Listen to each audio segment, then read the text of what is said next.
हम्म।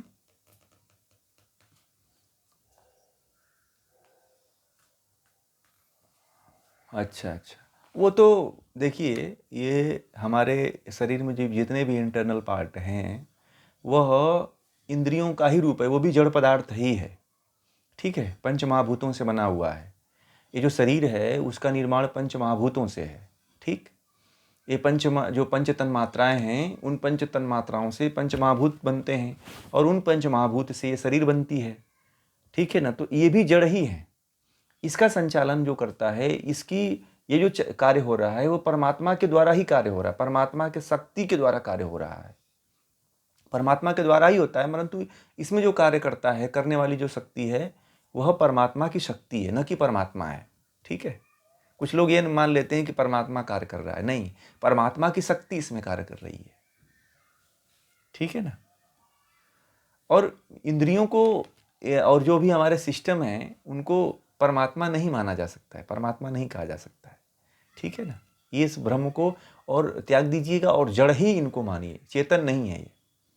चेतन उस ब्रह्म को ही मानिए, उस ईश्वर को ही मानिए, तो ही कल्याण हो सकता है, तो ही आप मुक्त हो सकते हैं, नहीं तो फिर आप भ्रम में रहेंगे। कल वो पूछ रहे थे ना वो कि देवता मंदिर, और बहुत अच्छा उन्होंने प्रश्न किया था। तो एक मेरे अंदर कल आया था कि मैं जो है कि नहीं, वो क्या नाम था उनका, कितने तरह के देवता है। अच्छा हाँ, श्रीधर जी, जी जी। 33 करोड़ जो देवता आपने पूछा था प्रश्न, उसको मैं बताता हूँ कि जो 33 करोड़ देवता नहीं है, केवल 33 देवता हैं। ठीक है, यह वेदों में वर्णित है, उपनिषदों में वर्णित है। ठीक है ना, तो वह 33 देवता कौन कौन से हैं उसको आप लोग जान लीजिए।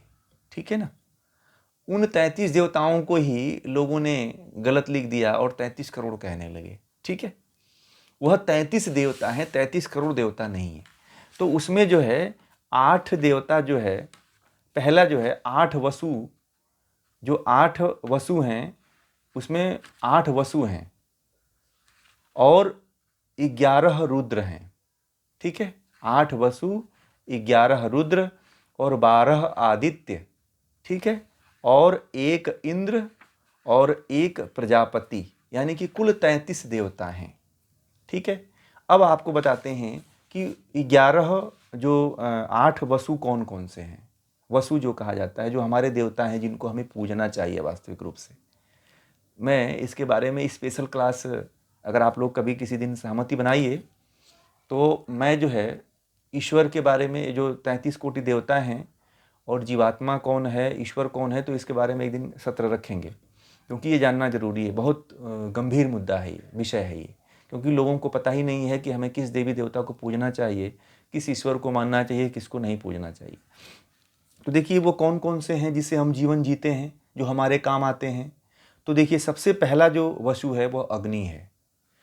ठीक है, दूसरा है पृथ्वी, तीसरा जो है देवता जो है वायु है, चौथा देवता जो है अंतरिक्ष है, पांचवा देवता जो है आदित्य यानी कि सूर्य है, और छठवां देवता जो है चंद्रमा है, सातवां देवता जो है वरुण है, और आठवां देवता जो है दौ है, यानी कि जिसको बिजली आदि कहते हैं। ठीक है, और अब परंतु ये जो 8 वसु हैं, ये ईश्वर द्वारा रचित जड़ देवता इनको कहा गया है, ये चेतन देवता नहीं है, इनको जड़ देवता कहा गया है। फिर 11 रुद्र हैं, 11 रुद्र हैं, उसमें से 11 रुद्र का नाम नोट कर लिए, करना है तो कर लीजिएगा। पहला है प्राण, दूसरा है अपान, तीसरा है उदान, चौथा है समान, पांचवा है व्यान, छठवां है नाग, सातवां है कुर्म, आठवां है कृकल, नौवां है देवदत्त, 10वां है धनंजय, और 11वां जो है वह है जीवात्मा। ये 11 जो है रुद्र हैं, ये हमारे शरीर में रहते हैं। 11 रुद्र जो है हमारे शरीर में, 8 देवता, 11 देवता रहते हैं, तो हमें इनकी पूजा करनी चाहिए। ठीक है, अब सुनिए 12 आदित्य कौन कौन से हैं। 12 आदित्य का मैंने नाम लिया था कि 12 आदित्य देवता कौन कौन से हैं। तो 12 आदित्य देवता जो 12 महीने हैं, कौन कौन से महीने हैं? जनवरी से लेकर के दिसंबर नहीं, 12 महीने का नाम आप लोगों को याद है? 12 महीने का नाम आप लोगों को याद है?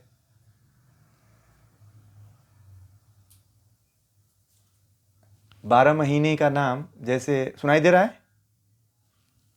एक मिनट,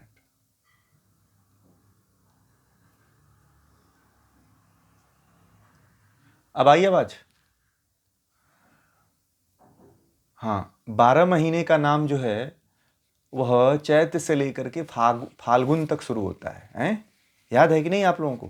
चैत, वैशाख, ज्येष्ठ, आषाढ़, श्रावण, भादव, आश्विन, कार्तिक, अगहन, पूष, माघ, फाल्गुन, है ना?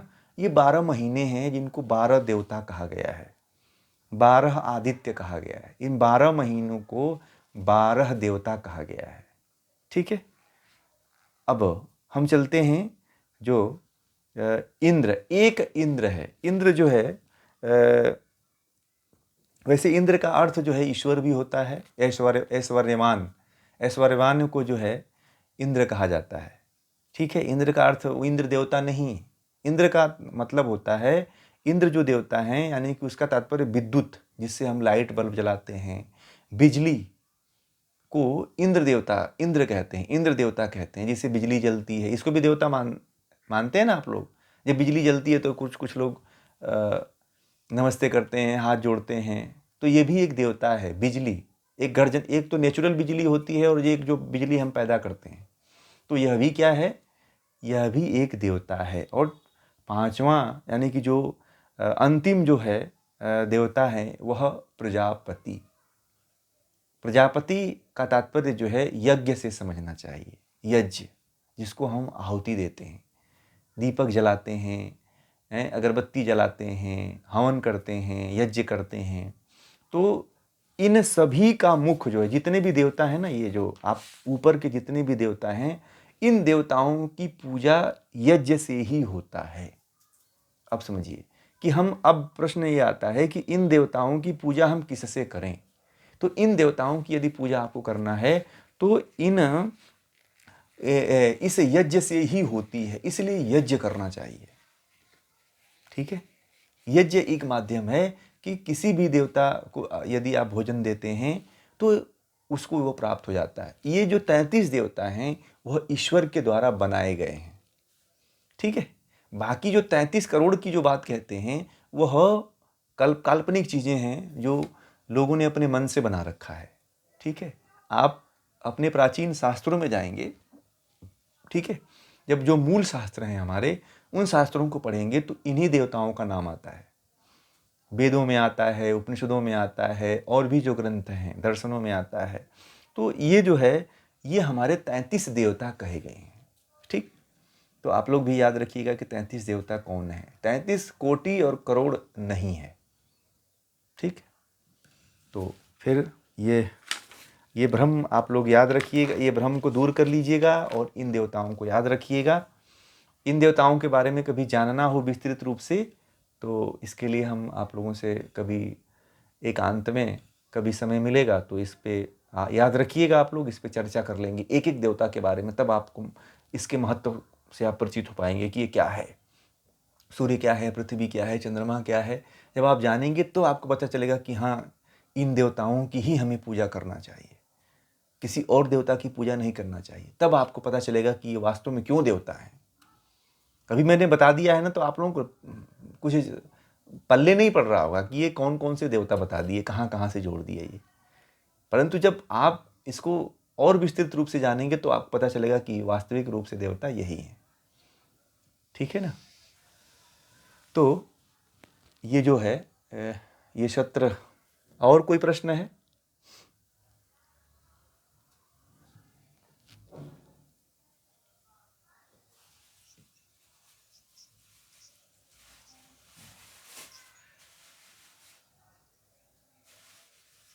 हाँ, ये भी यज्ञ है, ये भी एक यज्ञ है, भूत यज्ञ इसको बोलते हैं।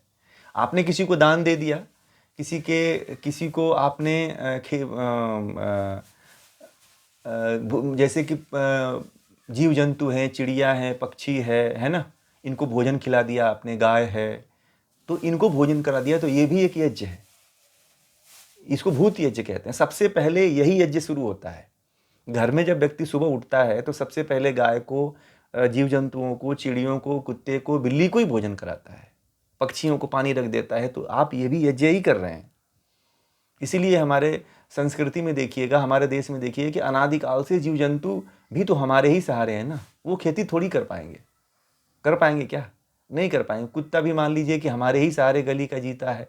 चिड़िया भी जो जी रही हैं सब, वो हमारे ही सहारे तो जी रहे हैं। वो कहाँ जाएंगे? वो कौन से खेती कर लेंगे? कौन से बिल्डिंग खड़ा कर लेंगे?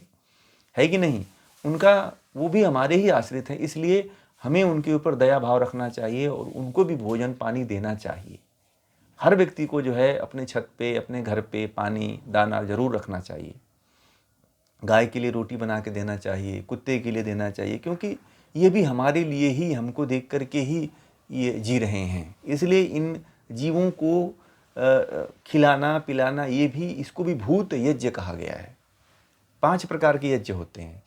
तो 5 प्रकारों में एक यज्ञ है जीव जंतुओं को खिलाना, दान देना। और दान की बात आपने कहा, तो दान उस व्यक्ति को देना चाहिए जो दान के योग्य हो। ठीक है? और दान वहाँ देना चाहिए जहाँ पे अच्छा कार्य हो रहा हो।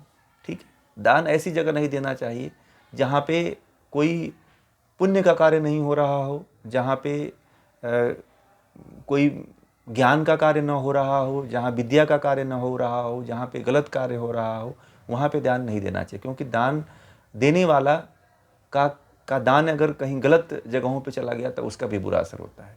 इसलिए ये भी ध्यान रखिएगा कि दान हमारा सही जगह पे जाए। तो इसका विशेष ध्यान रखना चाहिए।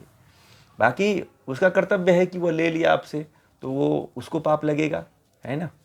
परंतु यह है कि थोड़ा सा ध्यान रखना चाहिए इसको कि किस जगह हमें दान करना चाहिए, किस जगह दान देना चाहिए।